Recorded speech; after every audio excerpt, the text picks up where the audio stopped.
Hello friends, welcome back in Agri Mantra channel, changing the way of thinking. Today we are discussing about agriculture current affairs which are most useful for upcoming agricultural competitive exams. Friends, आज के session में हम बात करेंगे April month के 4th week के important agriculture current affairs जो आपके अपकमिंग एग्जाम के पॉइंट ऑफ व्यू से काफ़ी इंपॉर्टेंट रहने वाले हैं। आज के सेशन में हम बात करेंगे 21 अप्रैल से लेके 30 अप्रैल तक के इम्पोर्टेंट एग्रीकल्चर करंट अफेयर जहां से एग्जाम में आने की काफ़ी ज़्यादा उम्मीद है। सबसे पहले करंट अफेयर की बात करेंगे तो किसान भागीदारी प्राथमिकता हमारी कैंपेन। तो पूरे देश भर में एक कैंपेन चलाया गया जो कि बड़े लेवल का, बड़े स्तर का, राष्ट्रीय स्तर का एक कैंपेन था जिसका नाम था किसान भागीदारी प्राथमिकता हमारी। तो जानेंगे इसके डिटेल में। Ministry of agriculture and farmer welfare ने ये जो कैंपेन है उसको ऑर्गेनाइज कराया। किसान भागीदारी प्राथमिकता हमारी इसका नाम था और ये चला था 25 से लेके 30 अप्रैल 2022 तक, मतलब 25 अप्रैल से लेके 30 अप्रैल 2022 के बीच में चला है अंडर आज़ादी का अमृत महोत्सव। जैसे कि आपको पता है देश जो है 2022 में 75 वर्ष पूरे किए हैं आज़ादी के, इसलिए वो आज़ादी का अमृत महोत्सव सेलिब्रेट कर रहा है। तो उसी के अंडर में ये जो कैंपेन है किसान भागीदारी प्राथमिकता हमारी सेलिब्रेट किया गया है। और इसके साथ साथ कई ऐसी मिनिस्ट्रीज़ हैं, डिपार्टमेंट हैं जो इस एसोसिएशन में रहीं, साथ में रहीं, जो कि गवर्नमेंट ऑफ इंडिया के थी। तो ये कहीं ना कहीं बहुत अच्छा कैंपेन था जो कि एग्रीकल्चर को आगे ले जाने के लिए काफ़ी हेल्प करेगा। आगे बात करेंगे तो इस कैंपेन के दौरान department of agriculture and farmer welfare will organise country wide programme at regional level for farmer. तो रीजनल लेवल पे फार्मर्स के लिए अलग अलग प्रोग्राम पूरे भारतवर्ष में ऑर्गेनाइज किए department of agriculture and farmers welfare ने, ताकि किसानों की जो समस्या हैं उसका निस्तारण किया जा सके और किसानों को नए नए अपॉर्चुनिटीज़, मौके दिए जाएं ताकि वो ज़्यादा से ज़्यादा उन योजनाओं का लाभ ले सकें। आगे अगर हम बात करेंगे तो 1 करोड़ से ज़्यादा फार्मर और स्टेक होल्डर्स ने पार्टिसिपेट किया है इस कैंपेन के अंदर। तो काफ़ी बड़ी अमाउंट में यहाँ पे लोग जुड़े हैं। During the week, Ministry of Food and Processing Industry, Ministry of Fishery, Animal Husbandry and Dairying will organize one district one product based workshop. तो यहाँ पर वर्कशॉप भी हुई हैं अलग अलग मिनिस्ट्रीज़ के द्वारा, जिसमें वन डिस्ट्रिक्ट वन प्रोडक्ट काफ़ी फोकस थी, काफ़ी मेन थी। और कई सारे वेबिनार हुए हैं, अवेयरनेस प्रोग्राम हुए हैं अलग अलग स्कीम के लिए और अलग अलग डिपार्टमेंट के द्वारा। ये आप फोटोग्राफ देख सकते हैं, ये भी किसान भागीदारी प्राथमिकता हमारी का वन डिस्ट्रिक्ट वन प्रोडक्ट का ये वर्कशॉप है, एक दिन का वर्कशॉप है। तो ऐसे ही 25 से लेकर 30 अप्रैल तक कई सारे वर्कशॉप और वेबिनार चलाए गए। आगे बात करेंगे फसल बीमा पाठशाला ड्राइव अंडर प्रधानमंत्री फसल बीमा योजना। आपने ये योजना सुनी होगी, प्रधानमंत्री फसल बीमा योजना, लेकिन उसके साथ साथ इस बार क्या नया हुआ है कि उसके अंडर में फसल बीमा पाठशाला का आयोजन किया गया है भारतवर्ष में। As a part of the ongoing Kisan Bhagidari प्राथमिकता हमारी कैंपेन अंडर आज़ादी का Amrit Mahotsav, Shri Narendra Singh Tomar, union minister of agriculture and farmers welfare, participated in the special फसल बीमा पाठशाला। तो ये काफ़ी इंपॉर्टेंट है, यहाँ से क्वेश्चन आ सकता है कि फसल बीमा पाठशाला का आयोजन कब किया गया। ड्राइव अंडर प्रधानमंत्री फसल बीमा योजना ऑन 27 अप्रैल। तो 27 अप्रैल को इसका आयोजन किया गया है फसल बीमा पाठशाला। इसमें पाठशाला रीजनल लेवल पे, विलेज लेवल पे लगाई गई और किसानों को अवेयर किया गया कि फसल बीमा कितना ज़रूरी है, उसके क्या क्या लाभ हैं, फसल बीमा के लिए कैसे हम लोग आवेदन कर सकते हैं और कितना लाभ हमको मिलता है और कितना कितना प्रीमियम हमको देना पड़ता है अलग अलग क्रॉप्स के लिए। जैसे अगर हम बात करेंगे प्रधानमंत्री फसल बीमा योजना की, तो सबसे पहले आपको पता होना चाहिए किस डेट को ये लॉन्च हुई। तो 18 फरवरी 2016 को ये जो स्कीम है वो लॉन्च की गई थी। इसमें 3 तरीके के प्रीमियम रखे गए हैं। अगर खरीफ क्रॉप की बात करेंगे तो यहाँ पे जो परसेंटेज है वो 2% का प्रीमियम पे करना पड़ता है खरीफ क्रॉप के लिए। और अगर हम रबी क्रॉप की बात करेंगे तो 1.5% प्रीमियम पे करना पड़ता है रबी क्रॉप के लिए और 5% प्रीमियम जहाँ पे करना पड़ता है annual commercial and horticulture crops के लिए। तो प्रधानमंत्री फसल बीमा योजना से ये 4-5 क्वेश्चन आपको पता होने चाहिए। एएफओ में कई बार क्वेश्चन पूछे जा चुके हैं, इस बार भी आने की उम्मीद है। तो कहीं ना कहीं काफ़ी इम्पोर्टेंट ये पाठशाला रही है। और इन्होंने यहाँ पे ये भी इन्फॉर्म किया है कि फसल बीमा योजना ने जब से स्टार्ट हुई है खरीफ 2016 से लेके खरीफ 2021 तक हर साल 5.5 करोड़ फार्मर्स को क्रॉप इंश्योरेंस दिया है, जिससे लगभग 21,000 करोड़ रुपीस प्रीमियम कलेक्ट हुआ है अलग अलग किसानों के द्वारा, जिससे 1.15 लाख करोड़ से भी ज़्यादा पेमेंट जो है वो एज ए इंश्योरेंस क्लेम में किसानों को दी जा चुकी है। तो ये राशि कहीं ना कहीं जो इंश्योरेंस हुआ है उससे ज़्यादा है, और ये बता रहे हैं कि ज़्यादा से ज़्यादा किसानों को फ़ायदा मिला है अगर वो अपनी फसल का बीमा कराते हैं। तो उम्मीद करते हैं यहाँ तक आपको समझ में आया होगा। फ्रेंड्स, अगर आपको वीडियो पसंद आ रही है, हेल्पफुल लग रही है, तो वीडियो को अभी लाइक करो। आज की वीडियो का टारगेट है केवल और केवल 300 लाइक्स का। अगर वीडियो पसंद आए तो वीडियो को लाइक करना और अपने फ्रेंड्स तक शेयर करना। आगे बात करेंगे तो union minister Shri Giriraj Singh has launched आज़ादी से अंत्योदय तक 90 डे इंटर मिनिस्ट्रियल कैंपेन। तो एक इंटर मिनिस्ट्रियल कैंपेन शुरू किया गया है जो कि 90 दिन तक चलेगा, जो शुरू किया है गिरिराज सिंह जो कि यूनियन मिनिस्टर हैं उन्होंने, जिसका नाम है आज़ादी से अंत्योदय तक। तो यहाँ पर आज़ादी से अंत्योदय तक 90 day campaign with a mission to saturate 75 district across 28 state and union territory. तो लगभग 28 स्टेट और यूनियन टेरिटरी में 75 डिस्ट्रिक्ट तक इस कैंपेन को ले जाना है, और जो स्कीम के बेनिफिशरीज़ हैं उन तक सारी हेल्प और जो भी अवेयरनेस है वो पहुंचानी है। और ये काम किया है श्री गिरिराज सिंह जो कि union minister for rural development and Panchayati Raj हैं। ये हुआ न्यू दिल्ली विज्ञान भवन में। तो इस अभियान के तहत पहचाने गए जिलों को उनके साथ 100 स्वतंत्रता सेनानियों के जन्म स्थान के रूप में जोड़ा जाता है, जिन्होंने देश के लिए काफ़ी बलिदान दिया है और अपने प्राण न्यौछावर किए हैं। तो यहाँ पर इस कैंपेन का गोल क्या था?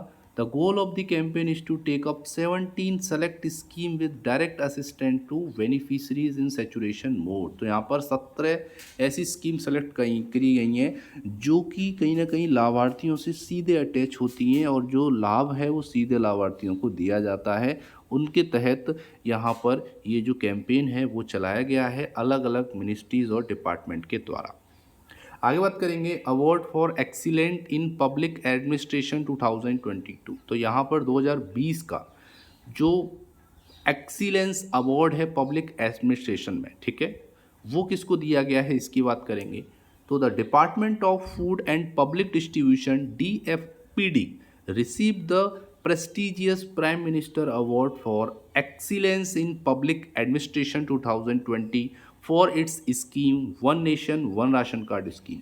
तो one nation one ration card scheme के लिए department of food and public distribution को ये प्रेस्टिजियस अवार्ड प्रोवाइड किया गया है, जिसका नाम है prime minister award for excellence in public administration. तो आपको पता होगा कोविड जब से आया है तब से जो सबसे बड़े लेवल पर जो स्कीम चली है जिसका नाम है one nation one ration card scheme, और या फिर प्रधानमंत्री गरीब कल्याण अन्न योजना, इसके तहत लोगों को फ्री राशन दिया गया। और इस योजना के तहत कहीं भी किसान या कोई भी लाभार्थी हो वो कहीं से भी अपने हिस्से का राशन किसी भी स्टेट में ले सकता है। ये काफ़ी ज़्यादा हेल्प की है, क्योंकि आपको भी पता है कि जो लोग मजदूरी करते हैं वो अपना घर छोड़कर अपने स्टेट को छोड़कर किसी और स्टेट में नौकरी करते हैं, और उनको इस योजना का लाभ नहीं मिल पाता था। लेकिन जब से योजना आई है हर लाभार्थी जो भी बेनिफिशरी है राशन के लिए वो कहीं से भी किसी भी शॉप से अपना राशन ले सकता है और ले रहा है।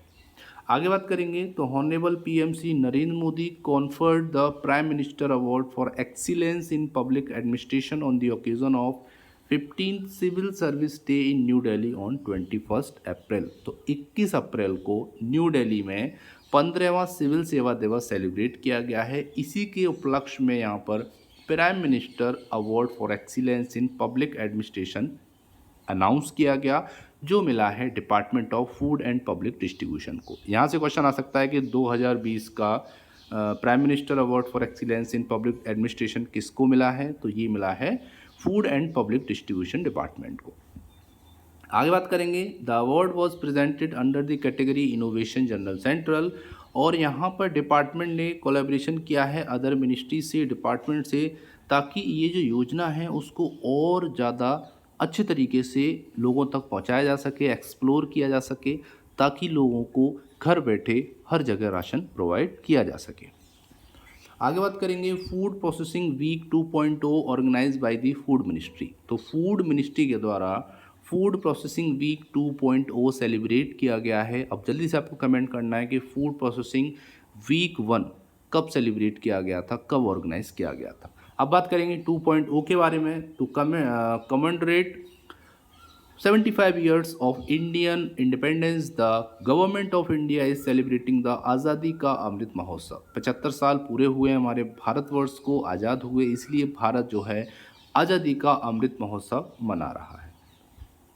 As a part of celebration, ministry of food processing industry is organising food processing week from 25 to 30 April 2022 अंदर किसान भागीदारी प्राथमिकता हमारी। तो इस कैंपेन के तहत 25 से 30 अप्रैल के बीच में ये सेलिब्रेशन हुआ है ministry of food processing industries के द्वारा, जिसका नाम है food processing week 2.0। In the direction union minister for ministry of food processing industry Shri Pashupati Kumar Paras virtually inaugurated 75 food processing project. तो यहाँ पर 75 फूड प्रोसेसिंग प्रोजेक्ट भी इनॉग्रेट किए गए हैं। हमारे जो ministry of food processing industry के यूनियन मिनिस्टर हैं श्री पशुपति कुमार पारस जी, और इन्होंने ये जो प्रोजेक्ट है वो लॉन्च किए हैं अंडर सेंट्रल सेक्टर स्कीम प्रधानमंत्री किसान संपदा योजना इन न्यू दिल्ली। तो ये भी काफ़ी इंपॉर्टेंट रहा है। यहाँ से क्वेश्चन आ सकता है कि फूड प्रोसेसिंग वीक 2.0 कब सेलिब्रेट किया गया, ये भी आपको पता होना चाहिए। आगे बात करेंगे Jamtara became countries first district with library in every village. तो यहाँ पर बात करेंगे तो झारखंड का एक जमतारा है जो कि एक डिस्ट्रिक्ट है, वो भारत का अकेला ऐसा डिस्ट्रिक्ट बन गया है पूरे कंट्री में जहाँ पर सभी ग्राम पंचायत में एक कम्युनिटी लाइब्रेरी है। मतलब है कि सभी ग्राम पंचायत में एक वेल प्लान्ड लाइब्रेरी है, वो जमतारा डिस्ट्रिक्ट में है, जो कि झारखंड का पहला ऐसा डिस्ट्रिक्ट बन गया है। जो पूरे कंट्री में ऐसा डिस्ट्रिक्ट कोई नहीं है जहाँ पर हर ग्राम पंचायत में एक लाइब्रेरी हो। डिटेल में जानेंगे तो this district with a population about 8 lakh. तो 8 लाख पॉपुलेशन है इस ज़िले में जिसका नाम है जमतारा। 118 ग्राम पंचायत हैं, 6 ब्लॉक हैं, और हर पंचायत में एक वेल इक्विप्ड लाइब्रेरी ओपन की गई है स्टूडेंट्स के लिए, जो कि 9 बजे से लेके 5 बजे तक चलेगी। ठीक है, सुबह 9 बजे से 5 बजे तक ओपन रहेगी, और वहाँ पर कैरियर काउंसलिंग सेशन और मोटिवेशनल क्लासेस भी फ्री ऑफ कॉस्ट होते रहते हैं। तो काफ़ी ज़्यादा हेल्प करेगी ये स्टूडेंट्स को, जो कि फ्री ऑफ कॉस्ट है, और कहीं ना कहीं ये ऐसा डिस्ट्रिक्ट बन गया है पूरे भारत का जहाँ पर सभी ग्राम पंचायत में उनकी लाइब्रेरी हो। डिटेल में और जानेंगे तो sometime IAS IPS officer also visit these library to guide student. तो स्टूडेंट्स को गाइड करने के लिए कभी कभी यहाँ पर IAS और IPS ऑफिसर भी विजिट करते हैं और फ्री ऑफ कॉस्ट उनको बेस्ट नॉलेज प्रोवाइड करते हैं। और यहाँ पर जो पंचायतें हैं, जैसे बात करेंगे चंद्रदीप, पंजानिया, मैंजिया, गोपालपुर, शहरपुरा, चंपापुर और झिलुआ, ये यहाँ पर कहीं ना कहीं ऐसी लाइब्रेरीज हैं जो अच्छे लेवल पर काम कर रही हैं और स्टूडेंट्स को पढ़ने का मौका प्रोवाइड कर रही हैं। ये भी आपको याद रखना है। आगे बात करेंगे आहार 2022। तो यहाँ पर बात करेंगे आहार 2022। तो इसकी बात की जा रही है कि एक international food and hospitality fair है जो कि 2022 का कहीं ना कहीं ऑर्गेनाइज हुआ है। अभी जानेंगे कहाँ ऑर्गेनाइज हुआ, कब से कब तक हुआ, सारी चीज़ें इसके बारे में डिटेल में जानेंगे। Asia's biggest international food and hospitality fair name आहार 2022 is being organized by the Agriculture and Processed Food Product Export Development Authority (APIDA) in collaboration with the India Trade Promotion Organization (ITPO) at New Delhi Pragati Maidan. तो new Delhi के प्रगति मैदान में Asia का सबसे बड़ा international food and hospitality fair जिसका नाम आहार 2022 है, उसको ऑर्गेनाइज़ किया गया। इसको ऑर्गेनाइज़ किया एपीडा जिसको agricultural and process food product export development authority के नाम से जानते हैं। और किसका कोलैबोरेशन था साथ में, तो वो था India trade promotion organisation ITPO का ये यहाँ पर कोलैबोरेशन था।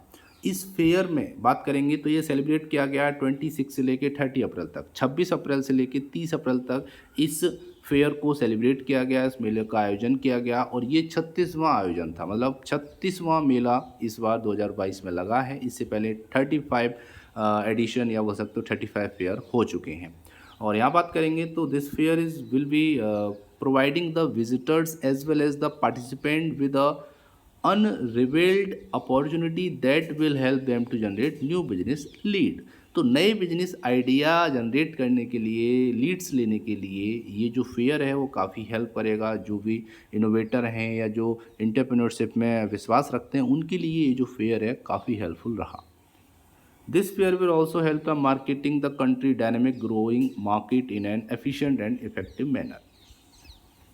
आगे बात करेंगे तो village Palli India's first carbon neutral panchayat in Jammu Kashmir. तो जम्मू कश्मीर की भारत की पहली ऐसी पंचायत बन गई है पल्ली, जो कि कार्बन न्यूट्रल पंचायत के नाम से जानी जा रही है। यहाँ पर बात करेंगे तो प्राइम मिनिस्टर नरेंद्र मोदी ने एक डेडिकेटेड 500 केवी सोलर प्लांट यहाँ पर दिया है, जो कि राष्ट्र को समर्पित किया गया है, जो कि जम्मू कश्मीर के पल्ली विलेज में किया गया है। और ये आपको बता दें कि ये एक बॉर्डर है जो कि सांबा का रीजन पड़ता है, वहाँ पर है। और ये कंट्री का पहला कार्बन न्यूट्रल पंचायत है जहाँ पर मोदी जी ने इसको समर्पित किया है। Palli according to the PM has showed the country the way by becoming carbon neutral. तो पल्ली एक ऐसा है जो लोगों को राह दिखाएगा और भारत को कार्बन न्यूट्रल कंट्री बनने में हेल्प करेगा। यहाँ पर अगर हम बात करेंगे तो जो carbon neutral panchayat solar village बनाया गया है, इसमें इन्वेस्टमेंट जो आई है वो 2.75 करोड़ की आई है, ये भी आपको पता होना चाहिए। और official added that under the national government Gram Urja Swaraj program 1500 solar panel with a total area of 6,408 square meter will provided clean electricity to 340 homes in the model panchayat. तो इस पंचायत में 340 होम हैं जिनको यहाँ पर क्लीन इलेक्ट्रिसिटी प्रोवाइड की जा रही है। और इस जो पैनल लगाए गए हैं 1500 पैनल, इसका एरिया है 6408 स्क्वायर मीटर में। तो कहीं ना कहीं ये भारत को एक अच्छा स्वर्णिम भविष्य देने की तैयारी है, जो कि पल्ली से स्टार्ट हुआ है, जो कि पल्ली विलेज पड़ता है जम्मू कश्मीर में सांबा रीजन में। तो ये भी आपको याद रखना है, काफ़ी इंपॉर्टेंट ये करंट अफेयर रहने वाला है। यहाँ से क्वेश्चन आ सकता है कि कौन सा विलेज भारत का पहला कार्बन न्यूट्रल पंचायत है। ठीक है, विलेज नहीं, यहाँ पर पंचायत के नाम से आ जाएगा, तो या विलेज भी पूछ सकता है। तो यहाँ पर आप इजीली बता पाओगे कि Palli village is the India's first carbon neutral panchayat in Jammu Kashmir. आगे बात करेंगे logo for rubber board mrube e trade platform launch. तो यहाँ पर रबर बोर्ड का जो लोगो है जिसको एमरब नाम से लॉन्च किया गया है वो लॉन्च हो चुका है। सतीश शर्मा जो कि चेयरमैन हैं automotive tyre manufacturer association ATMA के, did the honour at a virtual function held at the rubber board head office in Kottayam. तो रबर बोर्ड का जो हेड ऑफिस है कोट्यम में, वहाँ पर वर्चुअल तरीके से इस लोगो को बोल सकते हो लॉन्च किया गया है। फ्राइडे को ये लॉन्च हुआ है, जिसका नाम है एमरब। ठीक है, एमरब लोगो है जो कि एक ई-ट्रेड प्लेटफॉर्म रहेगा रबर के लिए, रबर के प्रोडक्ट के लिए। यहाँ पर जो भी रबर ग्रोअर हैं उनको यहाँ पर बोल सकते हो इलेक्ट्रॉनिकली अपने जो भी प्रोडक्ट हैं रबर से रिगार्डिंग जो भी बनते हैं उनको सेल और परचेस करने का इलेक्ट्रॉनिक प्लेटफॉर्म प्रोवाइड किया जाएगा। According to the Atma chairman, the electronic trading platform for natural rubber is timely initiative that will be catalytic step in the right direction। एक सही डायरेक्शन में एक बहुत ही कैटालिटिक स्टेप है जो कि कहीं ना कहीं रबर के जो ग्रोअर्स हैं उनको हेल्प करने वाला है। और इस प्लेटफॉर्म के आने से ease of use and transparency will boost, transparency बढ़ेगी, लोग इजीली यूज़ कर पाएंगे और आरामदायक तरीके से इसको चला पाएंगे। तो ये जो है एमरब नाम से ई-ट्रेड प्लेटफॉर्म लॉन्च किया गया है रबर बोर्ड के द्वारा। आगे बात करेंगे government mulls organic Aadhaar to weed out bogus data. तो यहाँ पर गवर्नमेंट ट्राई कर रही है अब ऑर्गेनिक आधार बनाने की ताकि बोगस डेटा को वीड आउट किया जा सके। तो after taking action against errant certification agency, कुछ एजेंसीज ऐसी होती हैं जो फर्जी सर्टिफिकेशन करती हैं फर्जी प्रमाण पत्र प्रोवाइड करती हैं ऑर्गेनिक फार्मिंग के रिगार्डिंग, उनको ख़त्म करने के लिए। ठीक है, अपीडा ने यहाँ पर कंसिडर किया है ऑर्गेनिक आधार, जिससे जो भी किसान इंगेज हैं ऑर्गेनिक फार्मिंग में उनको national programme for organic production NPOP के तहत उनको हेल्प की जा सके और ऐसी एजेंसियों को रूल आउट किया जा सके, हटाया जा सके जो कि फर्जी तरीके से ऑर्गेनिक फार्मिंग में घुसी हुई हैं, जो कि किसानों को या फिर ऐसे सप्लीमेंट बना रही हैं जो कि ऑर्गेनिक नहीं हैं, जो खेती को नुकसान कर रहे हैं। ऐसे अनवांटेड चीज़ों को हटाने के लिए ही ऑर्गेनिक आधार लॉन्च किया जाएगा, जो कि कंपनीज और किसानों को प्रोवाइड किया जाएगा, जिससे जो भी लोग होंगे वो जेन्युइन लोग होंगे, चाहे वो कंपनी हो या फिर फार्मर हो, जिससे भारत का जो सपना है ऑर्गेनिक फार्मिंग करने का वो पूरा हो सकेगा। और आगे बात करेंगे तो यहाँ पर it is under active consideration as we want to take all necessary measure to ensure India's organic product remain one of the most preferred in the global market. तो पूरे ग्लोबल मार्केट में जो भारत का, इंडिया का जो organic product है वो हमेशा बेस्ट बना रहे, वन ऑफ द बेस्ट बना रहे, जिसके लिए ये कदम उठाया जा रहा है। ये बात कही है वहाँ के जो चेयरमैन हैं अपीडा के, एम अंगामुथु ने। ठीक है, अब बात करेंगे आज का लास्ट करंट अफेयर, उसके बाद बात करेंगे एक स्पेशल करंट अफेयर क्वेश्चन की, जिसका सही आंसर आपको कमेंट बॉक्स में देना है, और बात करेंगे पिछले वीडियो में पूछे गए क्वेश्चन के आंसर के बारे में। और दोस्तों, अगर आप इनका पीडीएफ लेना चाहते हैं तो हमारे टेलीग्राम चैनल से जुड़ जाइए, वहाँ पर आपको इन सभी first week, second week, third week और फोर्थ वीक ऑफ अप्रैल के एग्रीकल्चर करंट अफेयर की पीडीएफ्स प्रोवाइड कर दी जाएंगी। चैनल का नाम है एग्री मंत्रा, आप सर्च कर सकते हैं, और चैनल का लिंक भी हमने दे दिया है डिस्क्रिप्शन बॉक्स में, वहाँ पर क्लिक करके आप हमारे टेलीग्राम चैनल से भी जुड़ सकते हैं। आगे बात करेंगे तो agriculture department has propose the Punjab government to postpone paddy transplantation in upcoming kharif season to June 20। तो यहाँ पर एग्रीकल्चर डिपार्टमेंट ने पंजाब गवर्नमेंट को प्रपोज किया है कि वो पेडी ट्रांसप्लांटेशन को डिले करे लगभग 20 जून तक, मतलब 20 जून से पहले धान की रोपाई ना करे, धान की पौध की रोपाई ना करे। ये यहाँ पर एक प्रपोजल भेजा है पंजाब गवर्नमेंट को एग्रीकल्चर डिपार्टमेंट ने। कारण क्या है ये जान लेते हैं। तो यहाँ पर है to align it with monsoon and save depleting subsoil water by desisting planting of the crop in peak summer month. तो यहाँ पर कहने का मतलब है कि वो चाहते हैं, एग्रीकल्चर डिपार्टमेंट चाहता है कि 20 जून से पहले यहाँ पर ट्रांसप्लांटिंग ना हो, उनकी रुपाई ना हो धान की पौध की, ताकि जो मानसून आने वाला है मानसून के साथ उस रुपाई को अलाइन किया जा सके। मतलब है कि बारिश होने के बाद उस खेत में जब पानी भर जाएगा तो उसमें रुपाई की जाए, जिससे जो वाटर का डेप्लीशन है, जो वाटर लेवल हमेशा जो डाउन जा रहा है, कंटिन्यू नीचे जाता जा रहा है, उसको कहीं ना कहीं रोक सकते हैं हम लोग, और बोल सकते हो जो स्कैसिटी हो रही है उसको बचा सकते हैं। तो कहने का मतलब है कि जो पीक समर मंथ में हम लोग ट्यूबवेल या फिर जहाँ से भी जो भी हमारे सोर्स हैं पानी लेते हैं, वो कहीं ना कहीं जो अंडरग्राउंड वाटर है, जो वाटर टेबल है, वो कहीं ना कहीं नीचे जा रहा है, और अंडरग्राउंड वाटर जो है वो कम हो रहा है। और कहीं ना कहीं हम लोग कोशिश कर सकते हैं कि जब मानसून आए तब हम धान के पौध की रोपाई करें, जिससे उस वाटर को यूटिलाइज किया जा सके और उसका एक अच्छा यूज़ किया जा सके। आगे बात करेंगे तो यहाँ पर सरकार ने बोला है, एग्रीकल्चर डिपार्टमेंट ने बोला है कि we have recommend 20 June for start of paddy transplantation and have explain the government to purpose and reason of postponement. तो ये पोस्टपोनमेंट जो हुई है उसका रीज़न पर्पस भी उन्होंने बता दिया है कि हम पानी बचाना चाहते हैं। क्लियर यहाँ पे मेंशन है कि our aim is to save subsoil water which depleting as fast. बहुत तेज़ी से जो हमारा जो वाटर लेवल है वो नीचे जा रहा है, उसको रोका जा सके।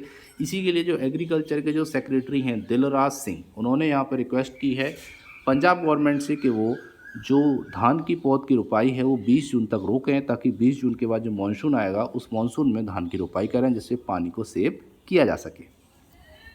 अब बात करेंगे आज के बारे क्वेश्चन की, लेकिन उससे पहले बात करेंगे पिछले वीडियो में पूछे गए क्वेश्चन के आंसर के बारे में। तो क्वेश्चन था which country is the host of international water week water convention 2022। तो आंसर है सिंगापुर। सभी स्टूडेंट ने सही आंसर किया इस क्वेश्चन का। अब बात करेंगे आज के स्पेशल क्वेश्चन की। तो क्वेश्चन है which Indian state is the first to set up a gene bank project. तो भारत का ऐसा कौन सा स्टेट है जिसने सबसे पहले जीन बैंक प्रोजेक्ट सेटअप किया है। ऑप्शन है केरला, तेलंगाना, महाराष्ट्र, वेस्ट बंगाल। इसका सही आंसर आपको कमेंट बॉक्स में लिख के भेजना है। उम्मीद करते हैं आपको इसका आंसर आता होगा, तो जल्दी से टाइप कीजिए आंसर और भेज दीजिए चैनल पर। हम आपके वैल्यूएबल कमेंट का बेसब्री से इंतजार कर रहे हैं। तो ये था आज का इंपॉर्टेंट सेशन। उम्मीद करते हैं सेशन पसंद आया होगा। हेल्पफुल लगा होगा। अगर वीडियो पसंद आती है तो वीडियो को ज़्यादा से ज़्यादा लाइक करो। आज की वीडियो का टारगेट है केवल और केवल 200 लाइक्स का, सॉरी 300 लाइक्स का। तो जल्दी से वीडियो को लाइक करो और जो भी आपके फ्रेंड हैं जो एग्रीकल्चर स्टूडेंट्स हैं जो कंपटीशन की तैयारी कर रहे हैं उनके व्हाट्सएप और एफबी पर इसको शेयर करो, ताकि घर बैठे एग्रीकल्चर के वीकली करंट अफेयर सेशन उनको मिल सकें और एग्रीकल्चर करंट अफेयर से जितने भी क्वेश्चन आए वो इजीली कर पाएँ। मिलते हैं अगले मई मंथ के इम्पोर्टेंट करंट अफेयर की वीडियो के साथ। तब तक के लिए धन्यवाद, टाटा, बाय बाय, जय हिंद, जय भारत।